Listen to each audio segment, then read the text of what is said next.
Hello, I'm Karen and this is the grand finale.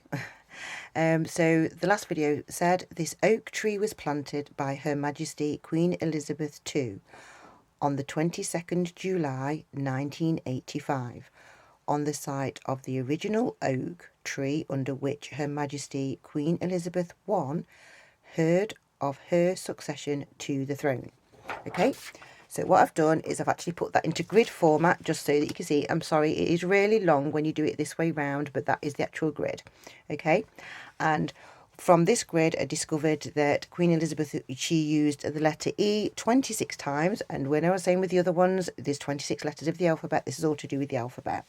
She also doesn't use the letter V or the letter X, they are both missing. Okay, the way that this grid actually worked is, so the squares that we was using in the other video, we actually put those over the text, and so it reveals gaps. So you actually used 5 of these ones to be able to make that, and you sort of slid them along and you revealed all the letters in between. Okay, so the letters in between, let's just move this one out of the way, are here on the left hand side. And the number 2 and 2 was both inside there. So what I've done is I've snapped off the tops of those 2's to turn them into the letter S, and the bottoms are the L's. So in this grid, the S is and the L's are actually part of the number 2 that's been rearranged. Okay, there isn't a particular message inside this, it's just got words. You can potentially read that there's a healthy elf going off there, or he's got a healthy jaw, or she, but basically we've got the words there.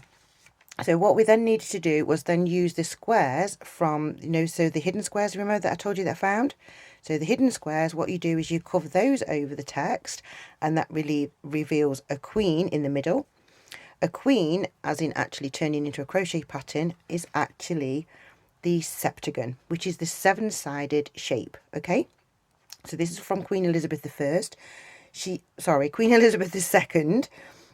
Queen Elizabeth II also left us another clue in the coins. So in 1982, sorry, this is really battered, 1982, but that is actually the very first coin from 1982. This is a better version so you can see it a little bit better. Okay, I don't know if that's focusing, but this is a 7-sided shape, and on this side is the Tudor rose. Remember the link that I said to you before, the Tudor rose with Queen Elizabeth I. Okay, so she's left us some clues to be able to then move forward to be able to do that. Not only that, she also, inside the grid, just the same as the other ones, in Queen Elizabeth I, she actually also hides her name. Oops, sorry, my letters have moved a little bit there. Just going to move this one out of the way. So she actually reveals her letters there. We have also got the S and the G, so we could actually have St. George, which was representing in England, and if you didn't think that that was correct for the G, you could actually turn that over and have the letter 2, and we know it's a lowercase I because the beginning round is the dot above the I. Okay, so that means from the help that we've got from Queen Elizabeth II, we end up with having, we've actually got 7 shapes that we've actually made from there. These are the posts. That is actually an error. It should have actually begun as a 5 and then turns over into the number 2. We get 1 to 7, which we've got 7 shapes, and we've got a Morse code sign actually for the letter T just there.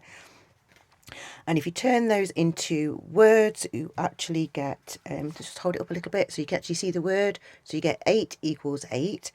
And that 8 turned into a crochet pattern actually makes an octagon in what is called the double crochet stitch in UK terms. Okay.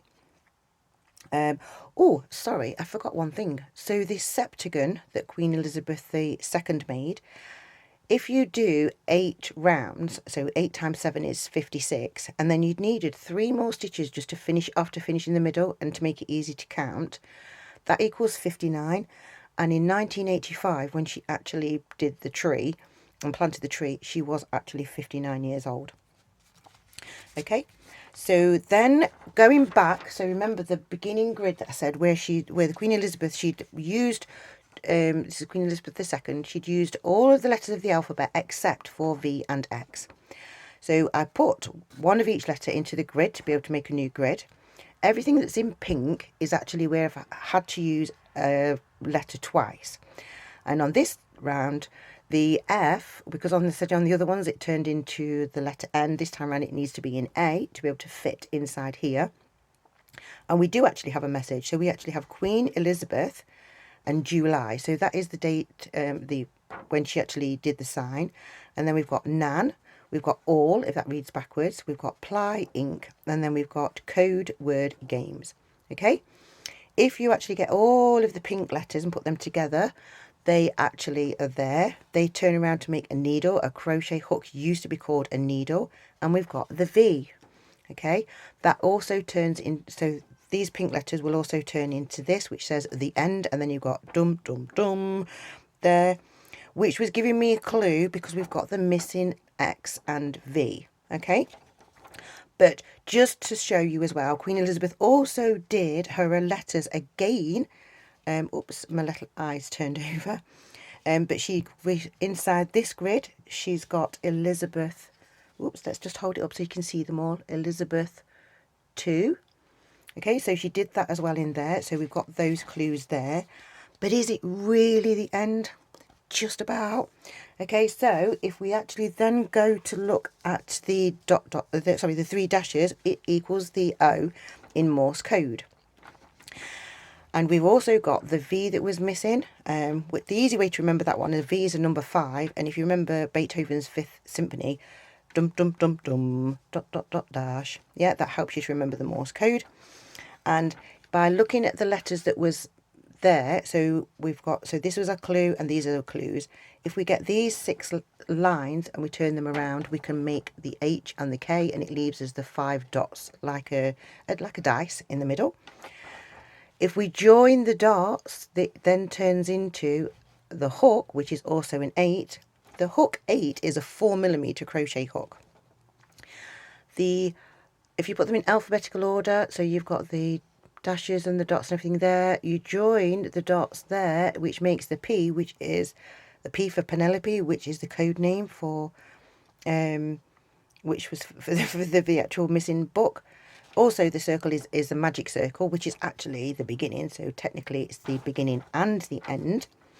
So in all of this, I've actually managed to find messages from Queen Elizabeth I inside the Voynich manuscript, from the pages that I've been looking at there. I've got a message that was hidden by King James VI, who became King James I of England. So remember in the other video, if you haven't watched that, sorry, but it is part of my research stuff. He left a message which was must find recipe book.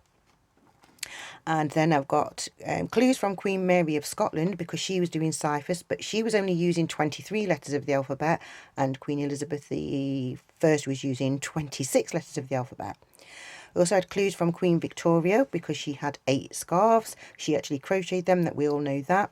And also the original things that I found was actually in the Victorian crochet book. Okay, which was released in the 1800s.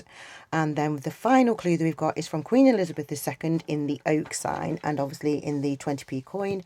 Technically, there is a clue as well in the 50p coin, because the 50p coin was released in 1969, which was when the Voynich manuscript actually then became, it actually went into the library in America and has been there ever since. So I do believe, because this is all a game and it's all to do with the word games as Queen Elizabeth II has shown us, I've now got 5 monarchs, which is technically a royal flush in games.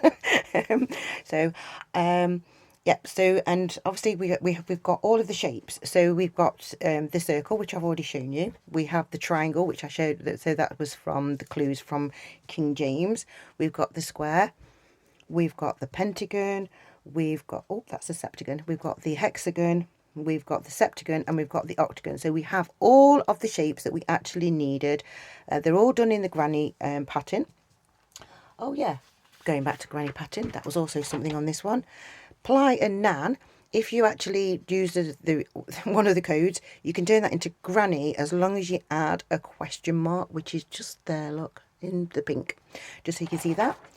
Okay, so I've got everything together, so all I've got to do now is just ask, because that was one of my clues. So we are coming up to the anniversary. It's the 1st anniversary of King Charles becoming our king, which obviously is also the 1st anniversary of Her Majesty Queen Elizabeth II passing away. And I would like to ask, are you allowed to actually confirm that I'm right, please? Because I know that it's all been a hidden secret and you've had to keep it secret. It's been kept a secret for hundreds of years. But because I've found all of the clues, or I've shared a lot of them, but anyway, are you allowed to confirm it, please, Your Majesty, that that the Voynich manuscript is actually a royal crochet book, please? Thank you. Thank you for watching. Thank you for liking. Thank you for sharing. Thank you for subscribing. Bye for now.